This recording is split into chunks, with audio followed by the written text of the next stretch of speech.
1960년 12월 20 이런 응오딘 지엠 정권의 불만을 갖고 각 계급과 종교계와 민족 대표들로 구성된 남베트남 민족해방전선이 결성되게 됩니다. 후에 이 남베트남 민족해방전선은 베트콩이라 불리는데요. 우리에게 널리 알려진 이름이죠. 한편 북베트남의 호치민 정부는 제네바 협정에 따라 통일 정부를 이루려고 합니다. 총선거를 하기 위해서 국제기구의 승인을 얻으려 했는데 미국에 의해 거부되자 북베트남 쪽에서만 베트남 민주공화국을 세우게 됩니다. 미국에서는 1960년 케네디가 대통령으로 선출된 후 여러 방면에서 실패를 거듭하게 됩니다. 공산주의의 확산을 더 이상 막지 못할 경우 미국에 대한 평판과 동맹국들의 신뢰가 낮아져 패권국으로 유지가 불가능해질 것을 미국은 우려하게 되죠. 미국은 GM 정권의 안정된 정치를 요구했지만 응호된 GM은 이를 거부하고 계속적으로 독단적인 강압 정책을 하게 됩니다. 어쩔 수 없이 미국은 베트남 군부에 응호딘 GM이 하야하도록 쿠데타가 일어나는 것을 묵인해 주게 됩니다. 그래서 쿠데타가 일어나게 되고 즈엉반민을 수장으로 베트남 공화국, 즉 남베트남을 이끌게 됩니다. 이때까지 미국은 크리스마스까지 완벽히 승리할 것으로 호언장담하고 있는 상황이었죠. 그러던 중에 미국의 케네디 대통령이 암살당하게 됩니다. 대통령 권한대행이 된 린든 존슨은 케네디의 소규모 특수전을 위주로 대응하였던 정책을 뒤집고 1만여 명의 대병력을 남베트남에 배치하는 확대전을 일으키게 됩니다. 전쟁을 일으킬 때에는 국제사회에 이렇다 할 확실한 명분이 있어야 합니다. 미국은 이때까지만 해도 후방에서 지원을 하는 정도의 간접적인 관여만 했었는데 국제사회의 신뢰가 떨어지는 걸 우려해서 그럴듯한 명분을 찾던 중에 한 가지 사건이 발생하게 됩니다.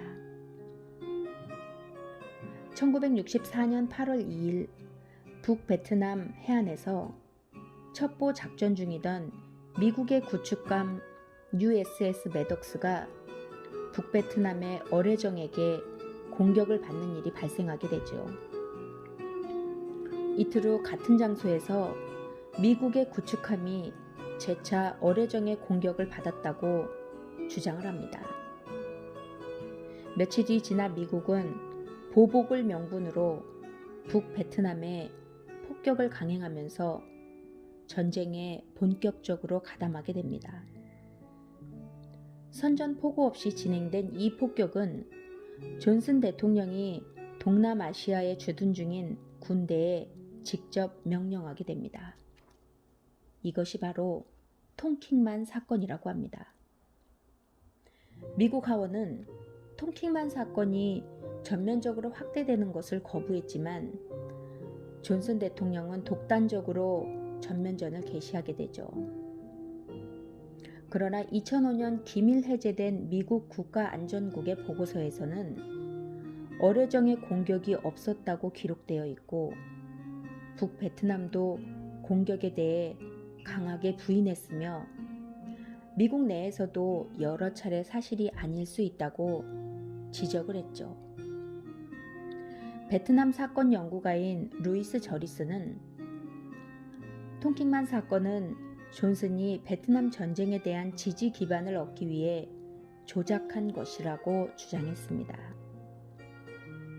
미국 국가안전보장회의의 폭격 목표는 북베트남이 남베트남 민족해방전선을 지원하지 못하도록 북베트남의 방공망과 공업시설을 파괴하는 것이었습니다.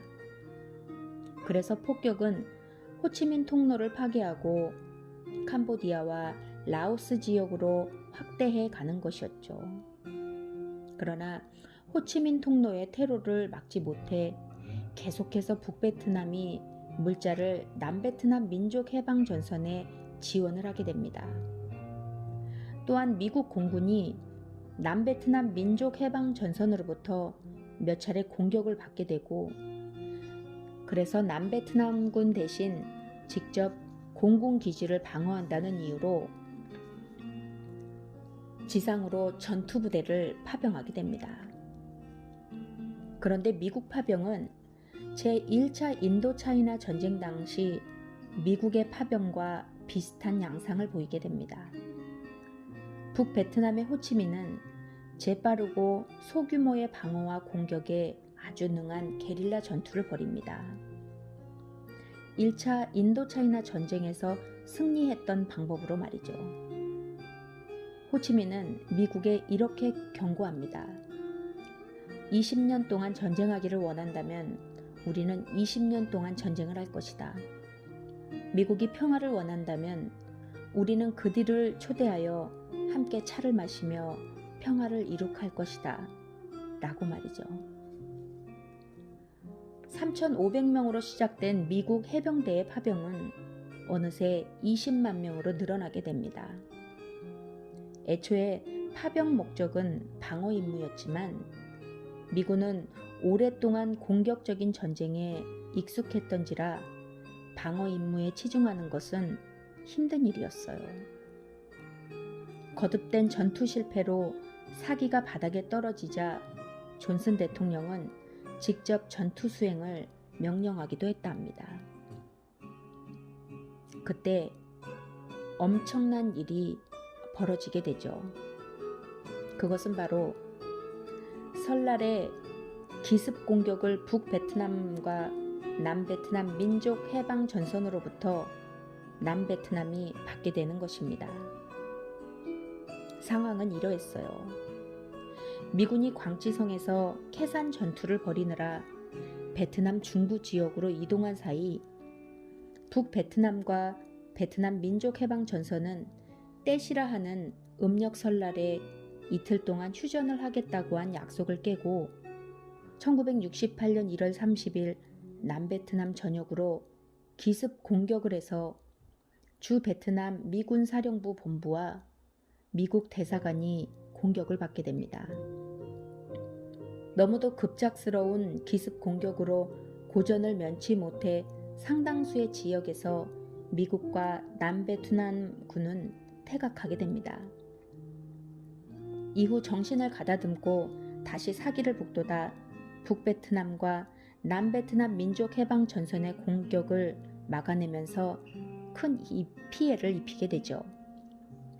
이때의 공습으로 응우옌 왕조 시절의 수도였던 후에는 북베트남군과 민족해방전선에 의해 점령되기도 했는데 미군이 이를 탈환하기 위해 엄청나게 폭격을 가했고 탈환에 성공했지만 옛 수도 후에는 80%나 폐허가 되었다 합니다. 이 전쟁 중에 북베트남과 민족해방전선은 수천 명을 학살하기도 했다 합니다. 설날에 벌어진 대공세는 잠시나마 북베트남과 민족해방전선이 주요 도시를 획득할 수 있었죠. 그러나 결국 미군의 대대적인 공세에 큰 피해를 입고 결국 퇴각하게 됩니다. 1972년 9일 동안 하노이와 하이퐁을 폭격했는데 이때 사용한 폭탄이 무려 12만 톤, 이 양은 히로시마 원자폭탄의 5배에 해당하는 양이었다 합니다. 이 공격으로 북베트남의 경제와 공업이 큰 타격을 입지 않을 수 없게 된 거죠. 이런 설날의 대공습은 미국 내 여론에 큰 충격을 안겨주게 됐습니다. 왜냐하면 미국인들은 이 전쟁의 승리를 기대했는데 그들의 형이자 동생이자 아들이고 손자인 젊은이들이 죽어가는 모습을 TV를 통해 보게 된 것이죠. 또한 존슨 대통령은 재선에 실패하게 되고 새롭게 당선된 대통령이 된 리차드 닉슨은 1973년 1월 15일에 북베트남에 대한 공격을 중지한다고 발표하게 됩니다. 파리 평화협정을 체결해서 공식적으로 전쟁이 종결되죠. 미국의 첫 번째 패배한 전쟁이 됩니다. 미군들이 본국으로 돌아오면서 전투 중에 사용되었던 무기와 전투기를 남베트남군에게 주고 왔는데, 그래서 북베트남군에 비해 3배나 많은 대포와 2배 더 많은 탱크와 그리고 1400대의 항공기를 보유하고 있었다 합니다. 반면에 북베트남군은 공산주의 국가로부터 받은 원조를 바탕으로 조직을 잘 이끌어갔고 사기도 높아 큰 분열이 없었다 합니다. 얼마 후 북베트남군이 남베트남군을 침략하게 됩니다. 많은 무기를 미국으로부터 받아 보유하고 있었음에도 싸울 의지가 없어 별다른 저항도 없이 남베트남군은 그렇게 패하게 됩니다. 그래서 베트남은 통일된 정부를 이루게 됩니다. 베트남 전쟁에서 미군은 고엽제라는 강력한 제초제를 살포합니다. 왜냐하면 울창한 나무와 잡초 때문에 적이 어디에 숨어 있는지 쉽게 식별이 불가능해서 이를 제거하고자 고엽제를 사용했는데, 민간인이 사는 경작지에도 살포해서 그 경작지에서 재배된 식재료를 먹고 민간인들은 전립선암, 폐암, 다발성 골수암, 림프종 등의 각종 질병으로 고통받게 되죠.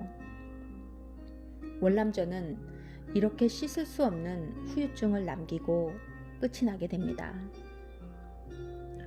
처음에는 내전의 성격을 띠었던 전투가 이념에 의한 민주주의와 공산주의의 냉전 체제로 확대되어 벌어진 전쟁, 이것이 베트남 전쟁입니다. 전쟁이 없는 평화로운 시대에 태어난 것은 참으로 다행스럽지 않을 수 없습니다. 우연히 공부하게 된 베트남 전쟁, 유익했습니다. 이것으로 마치겠습니다. 감사합니다.